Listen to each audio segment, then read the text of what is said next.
Bueno, con el propósito de ilustrar cómo la fórmula para el voltaje en el capacitor que me muestra el material es un modelo matemático bastante preciso, he decidido utilizar este software que me muestra cómo sería la gráfica de la función que me dan para calcular el voltaje.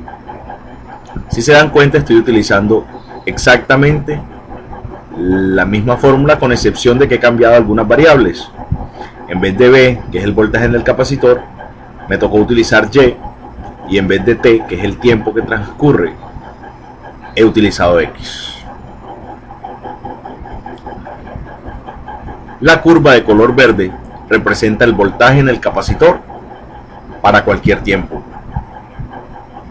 Esta gráfica tiene algunas anotaciones o algunas características importantes. Por ejemplo, para un tiempo cero, el voltaje en el capacitor es cero. Inicialmente, antes de haber cerrado el interruptor, el voltaje en el capacitor es cero, lo cual es bastante preciso. Otro dato interesante de esta gráfica, que es una gráfica exponencial, por eso utilizamos la constante E o número de Euler, es que hay una asíntota en Y igual a 12. Es decir, la curva verde que en estos momentos estoy señalando se acerca a 12 cada vez más. Pero si tuviéramos una lupa para hacer un zoom aquí, nos daríamos cuenta que por más que el tiempo transcurriera, esta curva nunca va a pasar de 12 voltios. En el tiempo, en el infinito, se va a acercar a 12 cada vez más, pero nunca va a pasar, lo cual es bastante razonable, porque el valor en el capacitor nunca debería superar el valor de la fuente de voltaje, es decir, ese es el tope. Con esta gráfica que está acá, yo puedo ver el comportamiento del voltaje en el tiempo. Por ejemplo, si se me dijera cuál es el tiempo que se necesita para que el voltaje en el capacitor llegue a 10 voltios, simplemente me voy acá en el eje de la Y, que representa el voltaje, miro 10 voltios y al hacer aquí la precisión, me daría que el tiempo sería más o menos 3 segundos y medio. La pregunta que me hizo el ejercicio es cuál era el voltaje para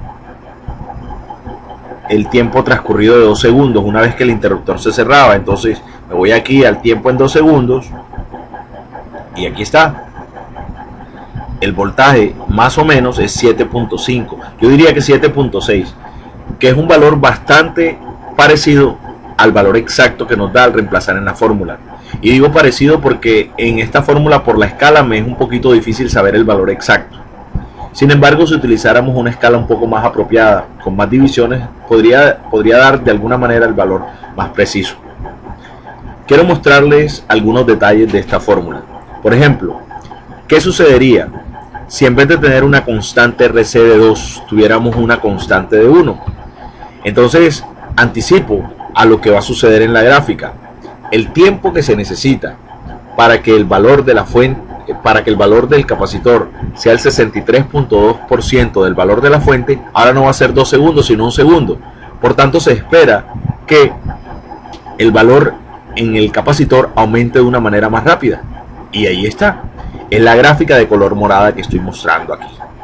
Si se dan cuenta, al transcurrir 2 segundos, el voltaje en el capacitor ya no es 5.6 que nos había dado anteriormente, sino 7.8 que nos había dado inicialmente, 7.6, sí, por aquí 7.6, sino que el valor para esta nueva constante RC sería de 10.5 voltios más o menos.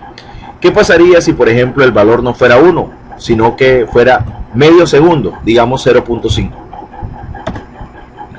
Efectivamente, la gráfica de color naranja nos está mostrando que el voltaje en el capacitor ahora va a subir de una manera más drástica. De hecho, cuando han transcurrido 2 segundos, más o menos la fuente de voltaje y el capacitor se han igualado en términos de tensión o voltaje, es decir, casi 12 voltios, más o menos 11.8. Cambiemos otras variables. Voy a hacer a quitar las dos gráficas que les mostré y vamos a cambiar otras variables. Por ejemplo, vamos a dejar esto. ¿Qué pasaría si el valor inicial en el capacitor no hubiera sido 0 voltios, sino que hubiera sido 2 voltios? Si se dan cuenta, el comportamiento y la forma de la gráfica es muy parecida. La inclinación, por decirlo de alguna manera, es muy parecida a la otra. La diferencia radica en que la gráfica de color azul empieza en 2, lo cual está representado en que antes de cerrar el interruptor, el voltaje del capacitor ya es 2 voltios. ¿Correcto? Voy a poner 6 voltios. Aquí está. La forma de la gráfica sigue siendo muy parecida. La diferencia radica en que el voltaje en el capacitor para